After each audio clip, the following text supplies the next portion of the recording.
Welcome to Supermarket Politics. BYO Trolley. Russell Gilbert once had a great joke about supermarkets.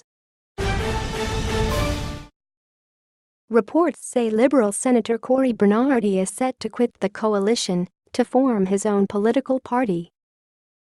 Whenever he went to one, he couldn't be bothered walking up and down the aisles, so he looked around until he spotted a trolley that already had most of the stuff he wanted.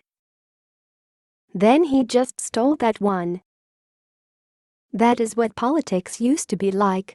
There were two established mainstream parties, and you just picked the one that had most of the stuff you wanted.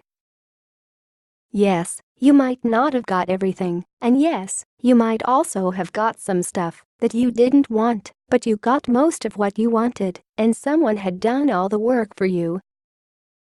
Australia and the two countries from whom we inherited our political system, the UK and the US, all evolved fairly organically into a two-party system, a sort of least worst approach that meant while voters were unlikely to be completely satisfied, they were also unlikely to be completely disappointed.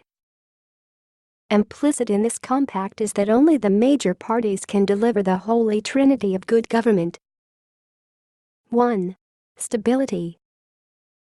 Major mainstream parties can be relied upon to hold government and elevate the most competent to the top. 2. Credibility. Major mainstream parties have well-established policy positions and can be relied upon to consistently maintain them. 3. Security. Major mainstream parties are mature and centrist enough to present a united front on defense and foreign policy issues. When a major party loses one of these trust factors, it is deeply wounded.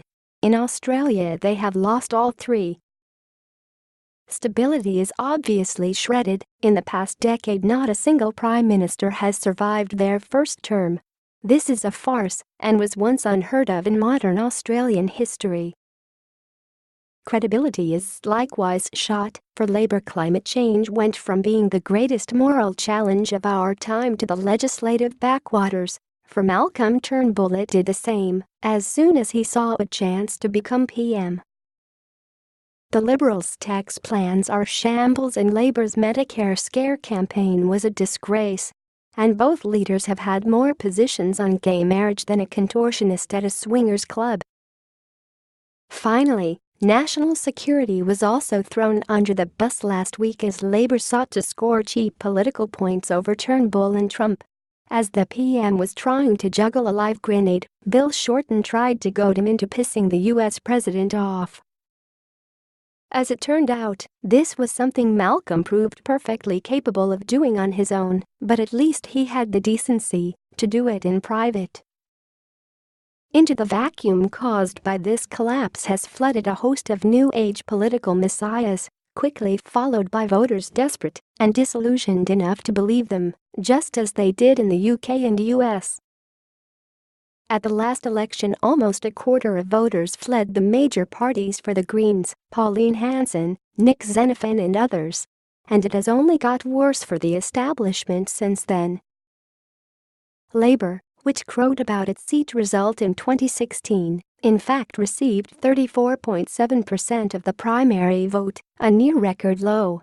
The Liberals and Nationals combined received just over 42%, a drop of 3%, and only managed to scrape home by the thinnest possible margin.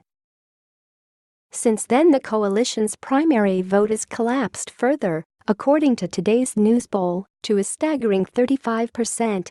And despite this immolation, Labor is stagnant on 36, a figure that is almost as damning. Almost 30% of people want to vote for neither of them. In short, the government could be blown apart by a bunger in a paper bag.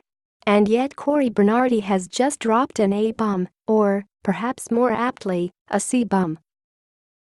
If Bernardi's much-rumored new Conservative Party shaved just 3% off the coalition, it would reduce it to less than a third of the national vote for the first time since pretty much forever.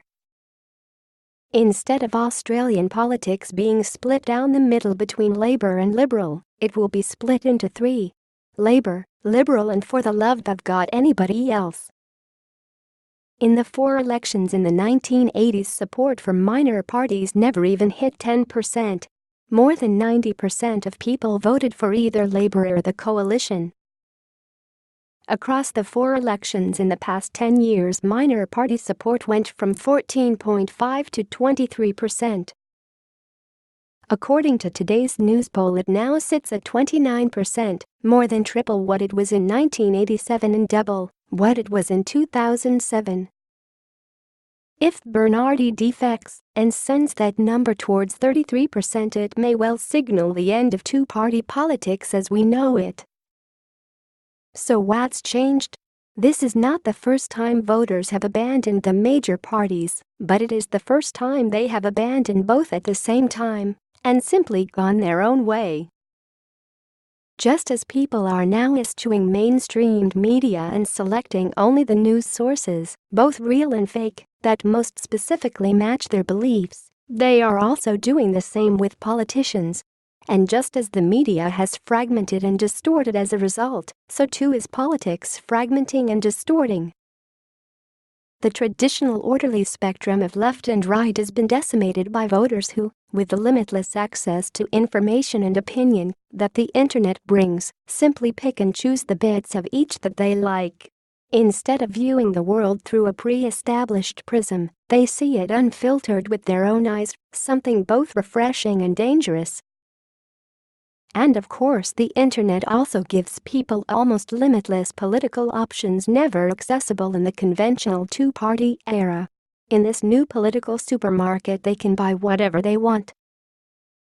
And if they don't find it, they make it themselves. This is the age of BYO politics. It would be easy to say that Cory Bernardi is the love child of Tony Abbott and Pauline Hanson. In fact, he is a love child of social media and Bunnings. Indeed, if the atheists are right that humans created God in order to fulfill an existential hunger, then it is almost certain that Americans created Donald Trump for the same reason.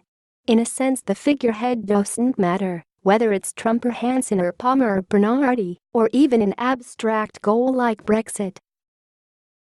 Across almost all Western countries, there now appears to be a perpetual current of discontent that swirls around until it finds a vessel through which to express itself.